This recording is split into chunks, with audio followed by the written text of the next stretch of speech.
Middle east का एक ऐसा मुल्क जो ना सुपर पावर है ना सबसे एडवांस्ड, लेकिन फिर भी अमेरिका जैसी ताकत को ओपनली चैलेंज करता है। जी हाँ, जिसका नाम है ईरान।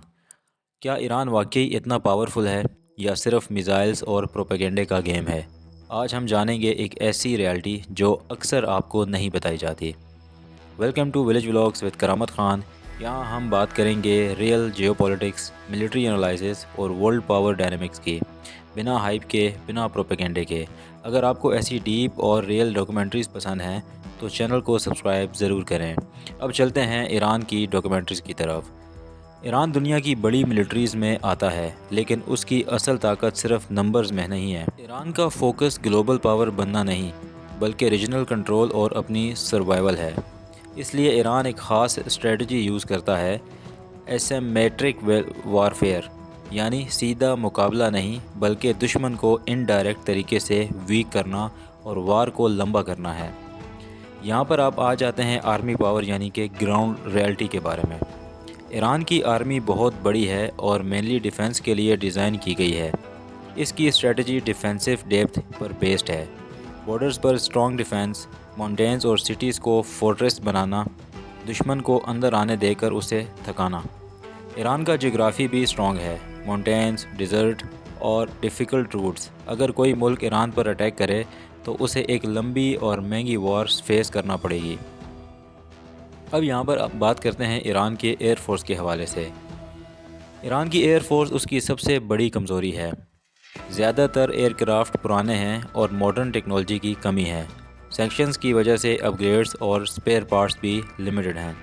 इसलिए ईरान ने अपना फोकस चेंज किया, एयर फोर्स पर कम डिपेंड और मिसाइल्स और ड्रोन्स पर ज़्यादा उन्होंने अपना तजर्बा किया। अब यहाँ पर बात करते हैं नेवी और स्ट्रेट ऑफ हॉर्मज़ स्ट्रेटजी की। ईरान की नेवी कन्वेंशनल नहीं है और यही उसकी स्ट्रेंथ है। ये यूज़ करता है स्मॉल फास्ट बोट्स, सी माइंस, कोस्टल मिसाइल्स। इसका सबसे पावरफुल वेपन है स्ट्रेट ऑफ हॉर्मज़। जी हाँ, स्ट्रेट ऑफ हॉर्मज़ जो आजकल जिसके ऊपर बात चल रही है, बहुत ज़्यादा डिस्कशन हो रही है और जिसकी वजह से आजकल दुनिया में तेल बहुत ज़्यादा महंगा हुआ है। इसी को बोलते हैं स्ट्रेट ऑफ हॉर्मज़, जहाँ से दुनिया का बहुत बड़ा हिस्सा ऑयल का गुजरता है, यानी पेट्रोल और गैस का। अगर ईरान इसे ब्लॉक करे तो ग्लोबल इकोनॉमी इफ़ेक्ट हो सकती है। फिर हम बात करते हैं मिसाइल्स और ड्रोन्स की, जो कि ईरान की सबसे रियल पावर है, असल पावर है। ईरान की असल ताकत उसके मिसाइल्स और ड्रोन्स हैं। बैलिस्टिक मिसाइल्स जो लॉन्ग रेंज करते हैं, क्रूज़ मिसाइल्स, सुसाइड ड्रोन्स, ठीक है जी। ये ईरान को अलाउ करते हैं कि वो दूर से अटैक करे और कम कॉस्ट में ज़्यादा डैमेज करे। इसके बाद बात करते हैं IRGC रियल कंट्रोल। ईरान की मिलिट्री का सबसे पावरफुल हिस्सा है। इस्लामिक रेवोल्यूशनरी गार्ड कोर्प्स ये हैंडल करता है missiles programs, drones, operations, proxy warfare. Iran direct war से बचकर इनडायरेक्ट तरीके से अपनी पावर यूज़ करता है। यहाँ पर स्ट्रेंथ्स और वीकनेस की अगर बात करते हैं हम ईरान के हवाले से, तो स्ट्रेंथ यहाँ पर ईरान की यह है कि स्ट्रॉन्ग मिसाइल सिस्टम ईरान के पास मौजूद है। टफ़ जियोग्राफी है और टफ़ टाइम दे सकता है अपने हरीफ को, और एसिमेट्रिक वारफेयर स्ट्रेटजी और प्रॉक्सी नेटवर्क के ज़रिए। तो यहाँ पर हम वीकनेस की अगर बात करें, ईरान की वीकनेस क्या है, तो आउटडेटेड टेक्नोलॉजी। उसके पास कोई भी नई टेक्नोलॉजी जो आजकल के दौर में चल रही है, AI से रिलेटेड, या कोई नई टेक्नोलॉजी जो आ रही है जहाज़ों के अंदर, या उसकी दुश्मन को निस्त नाबूद करने की जो स्ट्रेटजी होती है, वो बहुत पुरानी है।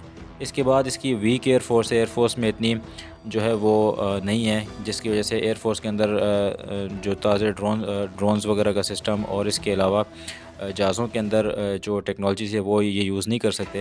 इकोनॉमिक सैंक्शन जो है वो इसके ऊपर लगे हुए हैं। बहुत सारे बाहर के ममालिक जो हैं, यूरोप और USA, और इनके ऊपर जो पाबंदियाँ लगी हैं ईरान के ऊपर, तो इस वजह से ये इसके पास इतनी ज़्यादा सेक्शंस है, जो इकोनॉमी के लिहाज से ये बहुत ज़्यादा वीक है। लिमिटेड ग्लोबल रीच है इसके अंदर। अच्छा, 2026 की हम यहाँ पे ग्राउंड रियलिटी की बात करते हैं, तो कुछ डैमेज के बावजूद ईरान की कोर पावर अभी भी स्ट्रॉन्ग है। अंडरग्राउंड बेसेस इसके बहुत ज़्यादा हैं। ज़मीन के अंदर जो बेसेस होते हैं वो ईरान के बहुत ज़्यादा हैं। इसके अलावा ईरान के छुपे हुए बहुत ज़्यादा वेपन्स जो असला है वो है। डिसेंट्रलाइज सिस्टम इसके पास मौजूद है। ये सब ईरान को इजीली कोलैप्स होने से बचाते हैं।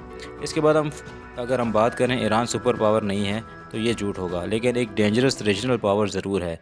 ये डायरेक्ट वार में शायद वीक हो, लेकिन इनडायरेक्ट वार में किसी भी एनिमी को हैवी डैमेज दे सकता है। یہ تھی ایران کی ریئل ملٹری پاور، بنا ہائپ اور بنا پروپیگنڈے کے۔ اب آپ بتاؤ، کیا ایران کو انڈر اسٹیمیٹ کیا جا سکتا ہے یا اوور ہائپ؟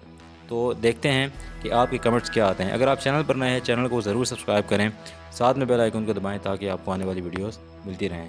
تو چلیے دوستوں، ملتے ہیں نیکسٹ ویڈیو میں، تب تک کے لیے اپنا بہت زیادہ خیال رکھیے گا، دعا میں یاد رکھیے گا۔ اللہ حافظ۔